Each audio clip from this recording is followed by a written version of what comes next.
Doctor साहब बैठे। क्या है मई अल्लाह रहमत करे से मैं तेको दवाई लेना पिया अल्लाह रहमत करे से ठीक थी वैसे समझ जाइए ना परेशान ना थी ठीक थी वैसे ज्यादा तबीयत खराब है। और ठीक थी वैसे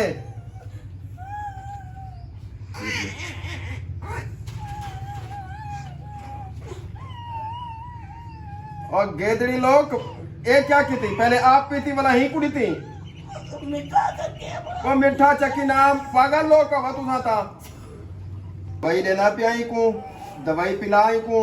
अच्छा तेरा बाल पानी पानी करे से दवाई जले दे से पानी करे से बिल्कुल को पानी नहीं देवना कहीं नहीं बना बिल्कुल नहीं देवना को पानी ठीक थी वैसे। हाँ ठीक थी वैसे अल्लाह करम करे से दवाई ते को देना पिया दवाई पिलाई को ठीक है ना दवाई पिलाई को अल्लाह करम करे से तेरा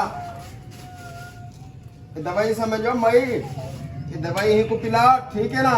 बोला काल मैं तो कहना भी ये पानी करे से को पानी बिल्कुल नहीं देवना हाँ पानी नहीं देवना और तो छुट्टी इंशाल्लाह ठीक थी वैसे छुट्टी है तो को डॉक्टर साहब पानी मत दे। पानी बिल्कुल नहीं देवना पानी बिल्कुल नहीं देवना को पानी माँ दादी ने पानी का हाँ मैं माता थी वे जेरा कोई थी वे पानी नहीं देवना नहीं नहीं माँ हाँ नहीं देवना साइड हाँ ठीक थी वैसे वजो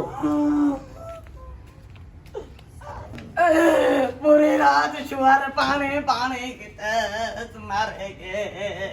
और क्या थी गे पूरी रात पानी की तरह मारेंगे और मर गए पानी तो ना देता हमें कहे ना पूरी रात पानी मंगे शुक्र कार पानी नहीं देता ना ते बिया कोई थी वजे हा